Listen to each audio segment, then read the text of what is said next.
सुप्रभात बच्चों, मैं आपकी हिंदी शिक्षिका ज्योति सिंह। इसके पहले के वीडियो में आपने रसखान द्वारा रचित सवैयों की व्याख्या देखी। आइए इस वीडियो में हम उनके द्वारा रचित कवित्त की व्याख्या देखते हैं। लेकिन सबसे पहले हम सस्वर वाचन कर लेते हैं। गोरज विराजे भाल लहलही बनमाल, आगे गैया पीछे ग्वाल, गावे मृदु बानी री। तैसी धुनी बांसुरी की मधुर मधुर जैसी, बंक चितवन मंद मंद मुस्कान री। कदम बिटप के निकट तटिनी के तट, अटा चढ़ी चाही पीत फट पहराना री।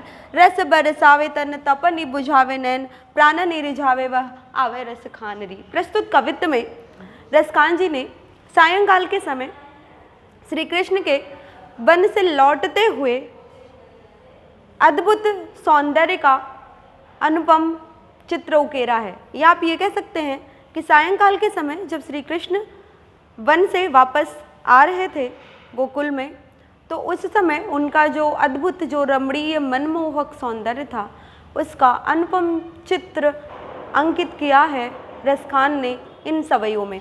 आइए देखते हैं इसकी व्याख्या। गोरज, गो अर्थात गाय, रज अर्थात धूल।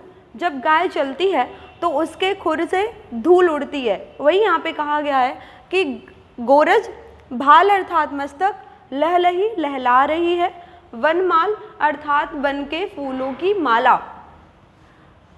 गोरज विराजे भाल लहलही वनमाल।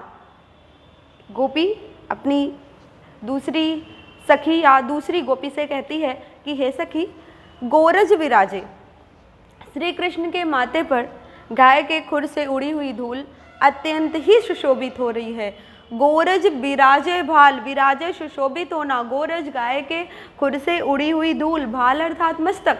तो एक गोपी दूसरी से कहती है कि हे सखी, श्री कृष्ण के मस्तक पर गाय के खुर से उड़ी हुई धूल अत्यंत ही सुशोभित हो रही है।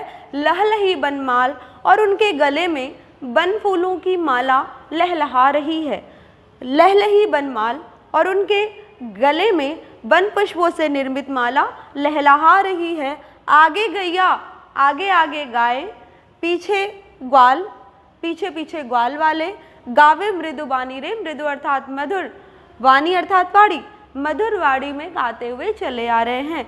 आगे गैया पीछे ग्वाल, गावे मृदु बानी रे। आगे आगे गायें, पीछे उनके पीछे पीछे ग्वाले मधुर वाड़ी में गाते हुए चले आ रहे हैं।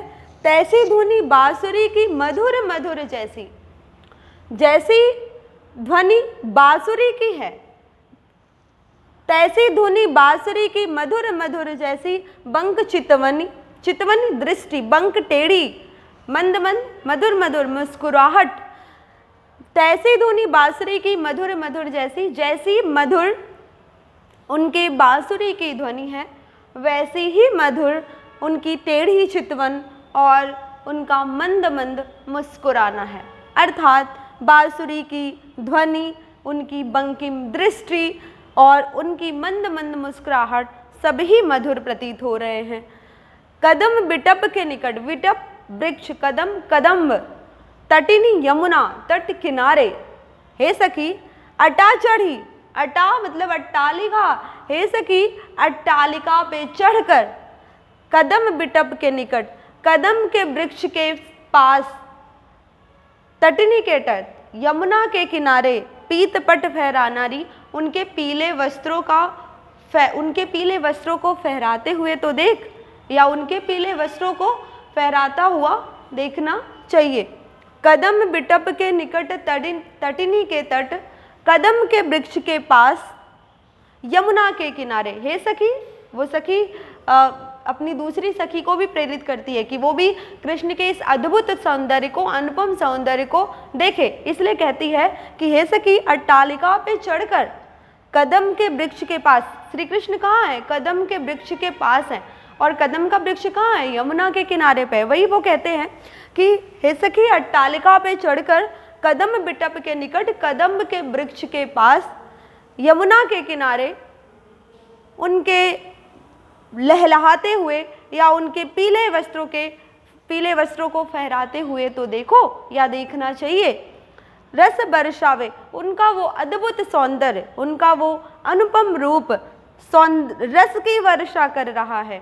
तन तपन ही बुझावे नैन, और तन की तपिश को शांत कर रहा है, बुझावे नैन, और नेत्रों की प्यास को भी बुझा रहा है, प्राण नहीं रुझावे, और वो हमारे प्राणों को मोहित करते हुए आवे रस खान रे, वो रस की खान कन्हैया प्राणों को मोहित करते हुए इधर ही चले आ रहे हैं। आप फिर से एक बार इसका अर्थ देख लीजिए कि गोरज विराजे भाल लहलही बनमाल। एक गोपी श्री कृष्ण के सौंदर्य का वर्णन करते हुए अपनी सहेली से कहती है कि हे सखी, श्री कृष्ण के मस्तक पर गाय के खुर से उड़ी हुई धूल अत्यंत ही सुशोभित हो रही है, लहलही बनमाल, और उनके गले में वन फूलों की माला लहलहा रही है, या वन पुष्पों से निर्मित माला लहलहा रही है, सुशोभित हो रही है।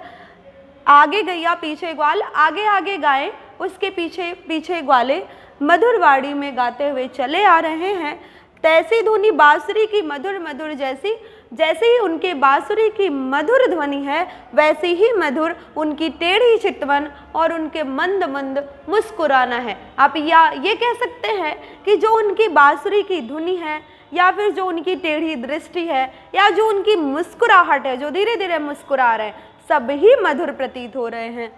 कदम बिटप के निकट तटिनी के तट, अटा चढ़ी चाई पीत फट पहराना री, हे सखी अट्टालिका पे चढ़कर, अटा चढ़ी अट्टालिका पे चढ़कर, हे सखी तुम्हें भी अट्टालिका पे चढ़कर कदम के वृक्ष के पास यमुना के किनारे उनके पीले वस्त्रों को फहराते हुए देखना चाहिए, क्योंकि उनका वो अद्भुत सौंदर्य, उनका वो अनुपम रूप, उनका वो मनमोहक लावण्य रस बरसावे, रस की वर्षा कर रहा है। तन तपन ही बुझावे नैन, शरीर की तपिश को शांत कर रहा है और नेत्रों की प्यास को भी बुझा रहा है। प्राण नहीं रिझावे वह आवे रस खान री, वो रस की खान कन्हैया हमारे प्राणों को मोहित करते हुए वहाँ से गोकुल की तरफ आ रहे हैं। तो आपने देखा कि इस कवित्व में श्री कृष्ण के सौंदर्य का वर्णन किया गया है। शाम के समय जब वो गायों को चरा के वापस आते हैं तो उनका जो अद्भुत रूप परिलक्षित होता है, दिखाई पड़ता है, उसको ही रस खान ने इन पदों में अंकित किया है। अब आइए इसका काव्यगत सौंदर्य देख लेते हैं। भाषा की बात करी जाए तो ब्रज है, हमने आपको बताया ही था कि रस खान ने ब्रज भाषा को माध्यम बनाया है अपनी काव्य रचनाओं के लिए। शैली की बात करें तो मुक्तक है। छंद की बात करें तो इसके पहले आप सवैया छंद की व्याख्या देख रहे थे, लेकिन ये कवित्त छंद है। कवित्त छंद क्या होता है कि जिस छंद में 31 वर्ण होते हैं वो कवित्त छंद होता है। जिस छंद में 31 वर्ण होते हैं वो कवित्त छंद होता है। अब 31 वर्ण कैसे हैं आप गिन लीजिए, देखिए 1 2 3 4 5 6 7 8 9 10 11 12 13 14 15 16 17 18 19 20 21 22, आधे वर्ण को नहीं लेते, 23 24 25 26 27 28 29 30 31, कितने आ गए? 31 आ गए। वैसे ही इन दोनों में भी आप देखेंगे तो 31 आएंगे, यहाँ पे भी देखेंगे तो 31 आएंगे, और यहाँ पे भी देखेंगे तो 31 आएगा।